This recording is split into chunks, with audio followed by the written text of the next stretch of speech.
It was the kind of night that was supposed to feel expensive. Rooftop dinner, city skyline, overpriced steaks and bourbon that smelled like smoke and old money. But all I tasted was embarrassment. Camille had already knocked back 2 martinis by the time the appetizers showed up. The whole table was buzzing, laughing, toasting, all of us playing pretend like we were tighter than we actually were. One couple, Ben and Marissa, sat next to us with their hands basically fused together, whispering and giggling like teenagers. Then there was Daniel and Renee, our longtime friends, sitting across the table. Comfortable, familiar. I should have felt safe. I didn't. Camille leaned back in her chair, her voice rising just enough to grab attention. She pointed at the waiter, some poor guy just doing his job, and said, "Honestly, I'd trade Marcus in for someone with real stamina and a bigger truck." The table froze for a half second. Then came the laughter. Tight, awkward, polite. No one wanted to be the one not laughing. My face felt hot, but not from the whiskey. I smiled, just enough to keep from flipping the damn table. Quick note before we go on. Share which country you're watching from. Camille smirked, clearly proud of herself, swirling her drink like she'd just won something. I looked at the waiter, who had the decency to pretend he didn't hear it. I turned back to the table and said calmly, "At least the waiter might be more loyal." Silence. Marissa's smile cracked. Renee stared at her plate. Ben cleared his throat. Daniel looked at me like I'd slapped his mom. Camille's face drained like someone pulled the plug. She blinked, lips parted, but no sound came out. Just the wind up there, brushing the edges of the tablecloth like it wanted to be anywhere else. I didn't wait for her to recover. I stood up, pulled a few bills out of my wallet, dropped them beside my half-finished plate, and buttoned my jacket. "You all enjoy the rest of the night," I said. No one responded. I walked past the waiter on my way out and gave him a nod. His eyes said it all, respect. When I stepped outside, the air was cooler than I expected. Clean. My phone buzzed in my pocket. Probably Camille, maybe Daniel. I didn't care. For the first time in years, I wasn't biting my tongue. I wasn't swallowing it. I just walked. I kept walking. The click of my shoes against the sidewalk helped drown out the buzzing in my pocket. More texts. More apologies, maybe. Explanations. Excuses. Who cared? The city was lit up like it always was. Fake gold lights on office towers. Drunk laughter echoing out of bars. Couples heading nowhere fast. I kept my head down, just moving one foot after the other. I didn't know where I was going. I just knew I wasn't going back. "Marcus!" A voice shouted behind me. I didn't turn around. Heavy footsteps closed in. A hand grabbed my arm.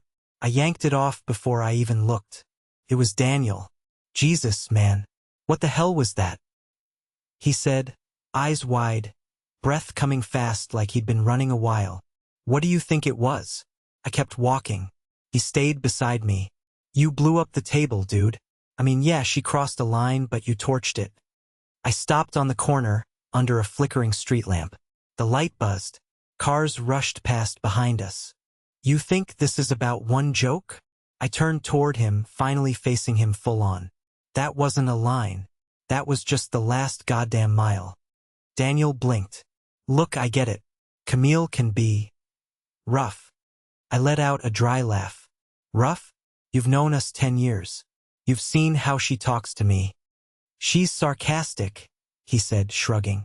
"That's her thing. You always just rolled with it. I thought that's how you two worked." Yeah, and that was the problem. My jaw tightened. 8 years of that shit. 8 years of her throwing me under the bus for laughs, making me the punchline, telling stories to her coworkers about how I never finish anything, how I don't drive like a real man, how I should be grateful she settled for me. He opened his mouth, then closed it. I let her do it because I didn't want to be that guy, the sensitive husband, the one who can't take a joke. But tonight, I shook my head. Tonight, I realized I'd rather be that guy than the one who sits there smiling, while his own wife strips him down in front of his friends. Daniel looked away. He rubbed the back of his neck. "I mean, maybe she's insecure. People act out when they..." "Stop." I held up my hand. Don't make this about her being misunderstood. She knew exactly what she was doing. And so did you. You laughed. His face dropped. I took a step closer, lowered my voice. Let me ask you something. If Renee joked about trading you in for a waiter with a bigger wallet or a six-pack, right there in front of everyone, would you still be standing there acting like it was just her thing? He didn't answer. Yeah, didn't think so. I stepped back. The street felt bigger all of a sudden, like it had space for me again. My chest hurt, but not in the usual way. Not the clench of swallowing my pride. It was something else. Something lighter. I'm done pretending, I said. Daniel stared at me like I'd just grown another head. I turned and started walking again. This time, he didn't follow. I didn't look back. By the time I got back to the apartment, it was almost midnight. The hallway was dead silent, except for the low hum of the elevator settling behind me. I stood at the door for a second, key in hand, just staring at the brass number plate. It looked cleaner than usual, polished, like she'd wiped it down before heading out. Camille always had to have things just so, even the goddamn door. I stepped inside. The smell hit me first. That stupid lavender candle she loved. It burned low on the entryway table, next to a stack of curated art books she never actually read. The kind of stuff she bought just to make the place look sophisticated. That was her word. Everything had to be sophisticated. Our apartment looked like a furniture catalog. Glass coffee table, throw pillows arranged like museum pieces, framed quotes in fake gold cursive on the walls. None of it looked like me, probably because none of it was for me. I walked through the place slow, like I was visiting a hotel room I used to live in. In the bedroom, I grabbed a duffel bag from the closet and started packing. I wasn't trying to be sentimental. I was trying to be smart. 3 pairs of jeans, a couple button-downs, workout clothes, socks, my laptop, charger, passport, the watch my dad left me when he died, a framed photo of me and my sister from our first trip to Chicago. That was it. I stood in front of the dresser for a second, looking at the stack of folded t-shirts. All the ones she said made me look lazy or college. I took those too. I opened the bottom drawer, where we kept extra chargers and random junk, and something caught my eye. A small black folder, tucked behind a row of candle holders she never used. Inside, my old tax returns, insurance documents, even the prenup we signed before getting married. My signature, her signature, all neat and dated. Behind that, an envelope with emergency scribbled in my handwriting. I didn't remember writing it. Inside was over $3,000 in cash, a backup savings account statement, a list of login credentials. I stared at it, not shocked, just aware. Somewhere in the back of my mind, I'd been getting ready for this for a long time.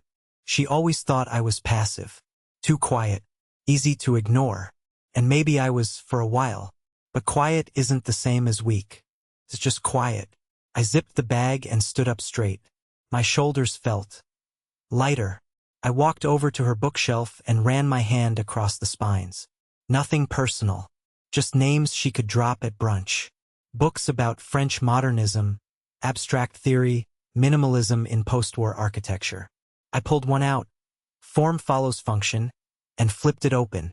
Blank pages, decorative only, figures. I went to the kitchen, grabbed a bottle of water, and sat at the counter for a minute. The fridge door was covered in cute magnets from places she went with her friends. Not with me. She used to say I didn't match her energy. What that really meant was I didn't make her look better in photos. I didn't play the role right.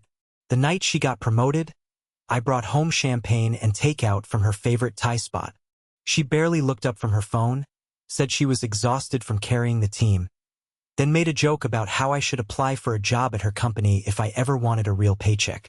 She laughed. I didn't. I left the empty water bottle in the sink. No note. No final words. Just the truth. If she didn't notice me leaving, she'd already lost me.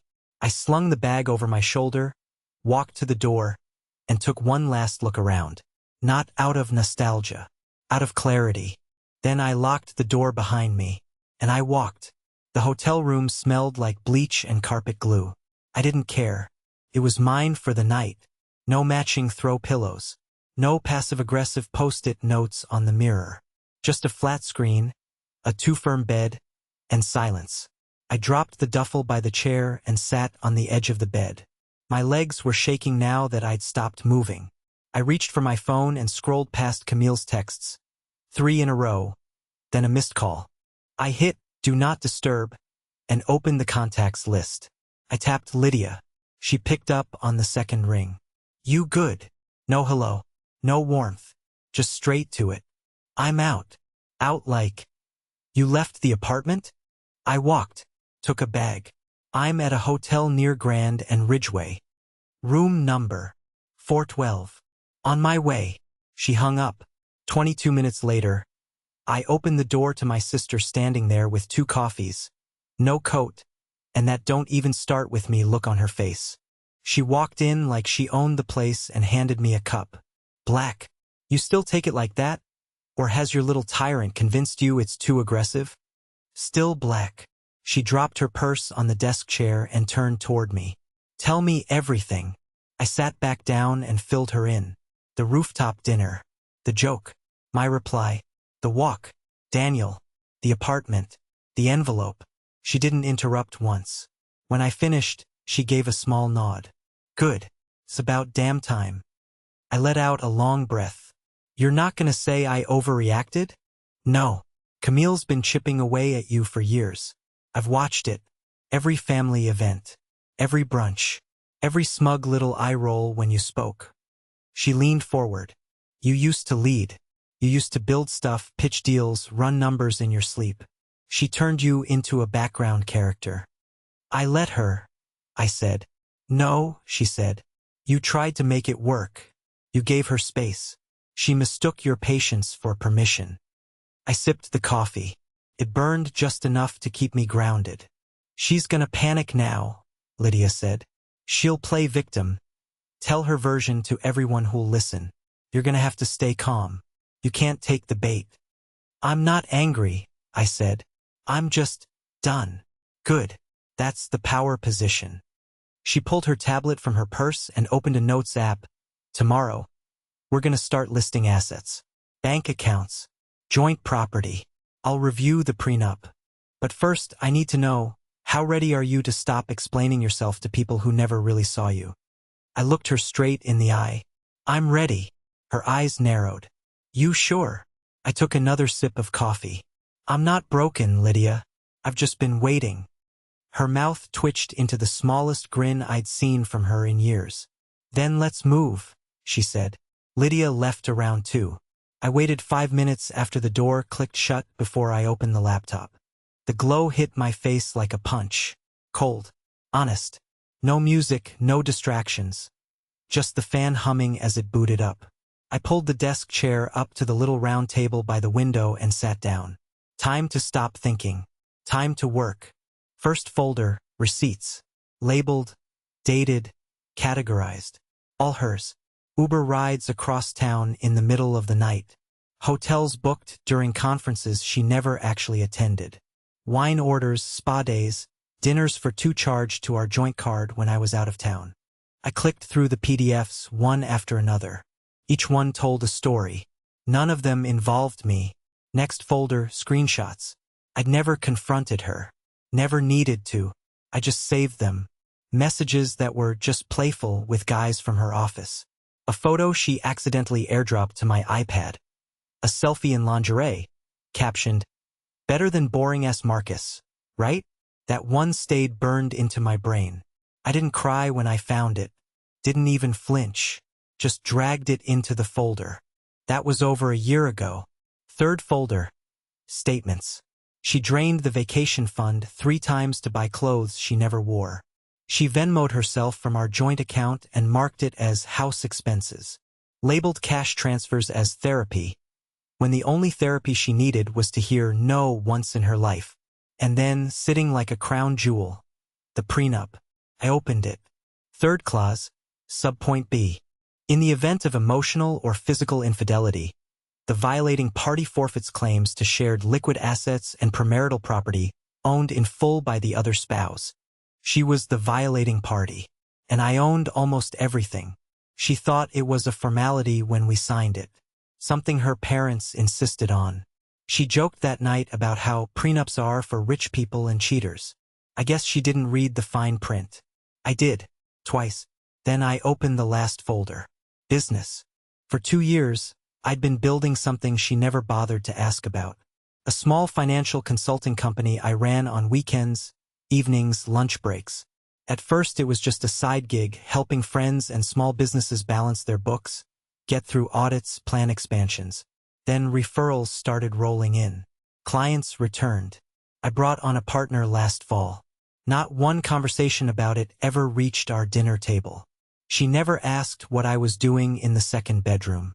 Never cared why I kept locking my screen when she walked by. I wasn't hiding. I was surviving. Quiet Marcus wasn't weak. He was watching, recording, building. I opened a blank document and started laying it all out for Lydia. Date of marriage, clause references, asset values, account totals, login info. I built it like a case. Because it was one. The kind that wouldn't need yelling or drama. Just paper. Cold, silent, undeniable paper. By the time the sun started bleeding into the sky behind the curtains, I had everything sorted. Flash drive loaded. Backup on the cloud. I leaned back in the chair and cracked my neck. My fingers ached. My back was stiff. I hadn't moved in hours. Good. This wasn't revenge. It was math. She burned the house down and thought I'd stand there holding the hose. But I'd been documenting the matches. I closed the laptop and slid it into my bag. I wasn't guessing anymore. The next step wouldn't just shake her world. It would bury the illusion she built on top of mine. I left the hotel room at 8 sharp. First stop. A print shop on Lake Street that opened early and didn't ask questions. I handed the guy a flash drive and said, "Print it all. Color. Bound." I want it to look like a corporate proposal. He flipped through the files on screen, receipts, bank records, screenshots, prenup excerpts, then looked at me, eyebrows raised. I stared him down. Not a question. He nodded and got to work.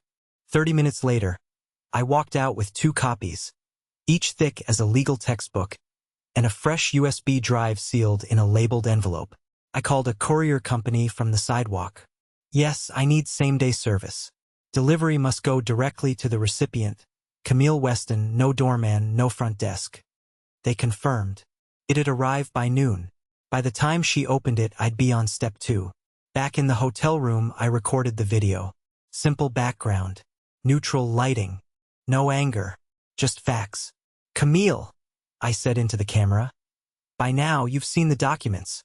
You've read the dates, seen the receipts, the screenshots, the statements. Everything in that binder is accurate. Verifiable. Time-stamped." I kept my tone flat.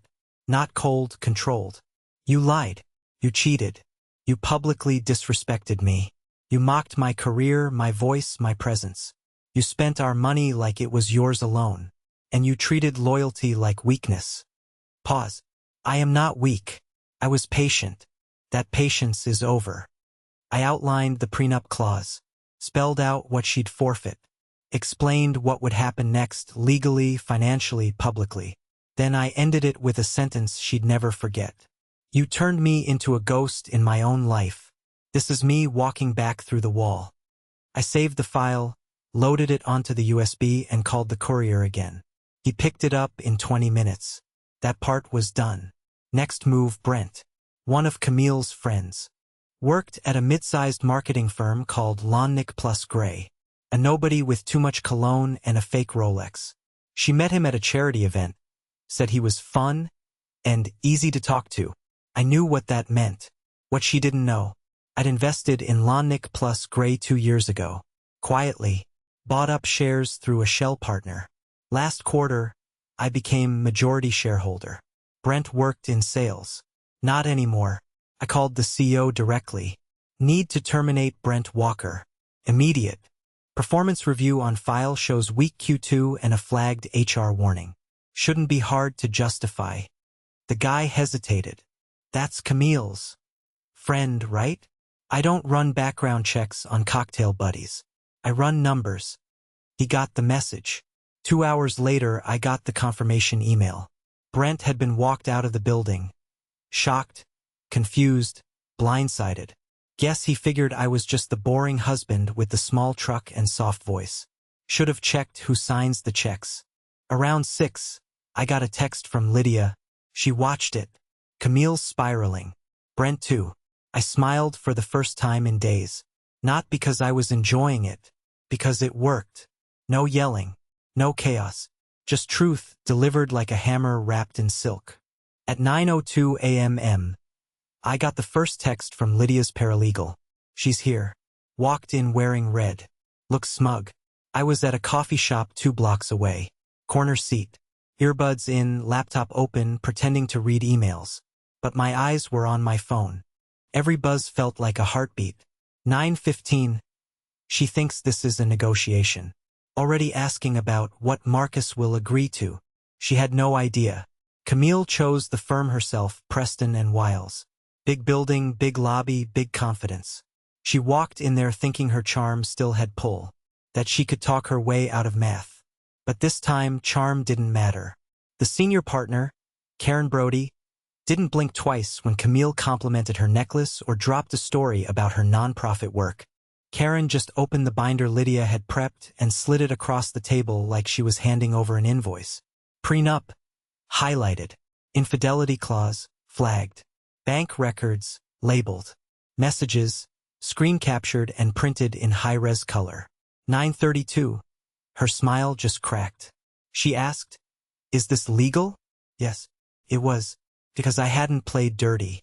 I played patient. Every document, every screen, every withdrawal, timed, traced, and legal. She'd agreed to the terms. She'd signed them with her favorite gold pen in front of 2 witnesses and a notary. 9:50. She's raising her voice, asking about joint accounts. Karen just pointed to the clause again. I stirred my coffee and leaned back. She had nothing. No ownership in the business. No claim to the condo. It was bought with my inheritance, pre-marriage, title in my name only. The joint savings had been bled dry by her. I left it alone on purpose. Let her build the hole herself. 10:06. She just said, "This is a setup." Karen said, "No, this is called documentation." Her favorite word had always been control. Control the narrative. Control the look. Control the tone of every dinner party and social post. But here, in that conference room, she had none. Because control without leverage is just noise. 10:30. She's crying now. Quiet. They gave her water. Part of me expected to feel bad reading that. I didn't. She didn't cry when she humiliated me at dinners. She didn't cry when she sent lingerie selfies to guys she thought I didn't know about. She didn't cry when I begged for one honest conversation about where we were headed. So no, I didn't flinch now. 11:12. She asked if you'd reconsider. Karen said no. I closed my laptop and paid the check. By noon, I was in Lydia's office. The papers were on the desk. No fanfare. No long speech. Just my signature on 3 dotted lines. "Done," Lydia said, checking the final page. I looked out the window. Same city, same skyline, but something had shifted. Not the view, me. Camille walked out of the firm shattered. Lydia told me later she didn't even call a car. Just wandered out into the street like she'd been pushed through glass. I didn't celebrate, didn't post a quote, didn't blast music or open champagne. I just sat in silence. Not because I was sad, because the noise was finally over. 3 months later, I walked into the same downtown ballroom Camille used to drag me to like a houseplant in a tie. Difference was, this time I wanted to be there. The lights were low, soft jazz in the background, glass clinking everywhere. People dressed to impress, fake laughing, networking like their lives depended on it. But I wasn't here for them. I was here with Elena Torres, immigration lawyer. Blunt, sharp, funny in a way that didn't need an audience. We met through Lydia. Grabbed coffee once. Then again. Next thing I knew, we were trading playlists and arguing about spicy food like we'd known each other 5 years instead of 5 weeks. Tonight she wore black. Simple, elegant. Her hair pulled back. No glitter. No performance. Just presence. "This is the kind of event I usually avoid," she said as we walked in. "But I'm curious to see what rich people pretend to care about when they're drunk." I grinned. "Usually kids and whales." She laughed. "Let's place bets." We found our table and sat, sipping champagne and cracking jokes about the centerpiece, which looked like it was stolen from a funeral. The room buzzed with all the usual noise, but I didn't feel trapped in it anymore. I was centered, calm, until I heard the heels. I didn't need to turn around. I knew that sound. Camille never walked, she arrived. She stood across the room in a blinding sequined gown, clinging to some finance guy who looked like he hated himself. Her hair curled too tight, eyes darting like she was scanning for the cameras that weren't there. She spotted me. Of course she did. She broke from her date and made a straight line toward our table. Elena noticed, sat back, calm. "Marcus," Camille said, fake surprise all over her face. "Didn't expect to see you here." I turned in my seat. "It's a public event." Her eyes flicked to Elena, then back to me. "Well, you look different." "I am different." She gave a smile, tight, plastic. "Just seems fast. New date, new vibe, kind of transparent." Elena raised an eyebrow but stayed quiet. I stood up, slow and relaxed. "Camille, I'm not interested in performing for you. Not here. Not anywhere." Her face tensed. "I just thought. You thought you still had a part in this story." I cut in. "But you don't." Silence. People nearby pretended not to listen. I leaned in slightly. "You should get back to your +1. He looks like he needs saving." She blinked, stepped back, then turned without another word. Walked off stiff like her shoes suddenly hurt. I sat back down. Elena tilted her glass toward me. "Nicely handled." I clinked mine to hers. "Clean exit." And just like that, the noise faded again. Back at the loft, the kitchen smelled like garlic and something spicy Elena swore wasn't that hot. She stood barefoot in front of the stove, hair up, sleeves rolled, arguing with the pan like it owed her money. "This recipe said simmer. This is not simmering." I leaned against the counter, sipping whiskey and grinning. "It's a strong simmer, alpha simmer." She pointed the spoon at me. "Keep mocking the chef. See what ends up in your bowl." The place wasn't big. Brick walls, clean lines, black leather couch, no throw pillows, no gold-framed quotes about manifesting greatness. Just space I chose, furniture I picked, silence I wasn't afraid of. We ate at the kitchen bar. 2 plates, no centerpiece, no fake conversations. Just food, just her. She talked about a DACA case she'd just won, kid who'd aged out of the system but found a loophole through school enrollment. I listened, really listened, not just waiting to be heard. And she didn't talk over me. Didn't correct how I held my fork or roll her eyes when I said I liked boxed mac and cheese better than truffle risotto. After dinner, she crashed on the couch with her laptop, typing out notes while I reviewed a new client deck. My side hustle had turned into a second business, clean books, solid growth, real referrals. Nobody asked me to be flashier. They just wanted results. And I gave them that. Respect hits different when you don't have to earn it twice. I didn't even realize how tired I used to be. Not from work, from managing someone else. Their moods, their expectations, their image. Now, I slept through the night. I ate when I was hungry. I spoke when I had something to say. I didn't walk on eggshells. I walked wherever the hell I wanted. Camille still posted cryptic quotes on social media. Stuff like, "Sometimes they don't see your worth until you're gone," and "Soft hearts break hardest." Same filter, same half-pose selfies. Just fewer likes every week. Turns out, she needed an audience more than she needed a partner. I never replied, never clapped back, never even looked twice. I wasn't angry anymore. I wasn't bitter either. I was done. I cleaned the slate. Started over.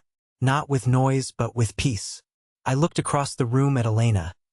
Hair messy, focused, unbothered, real. And I knew one thing for sure. I wasn't who I was.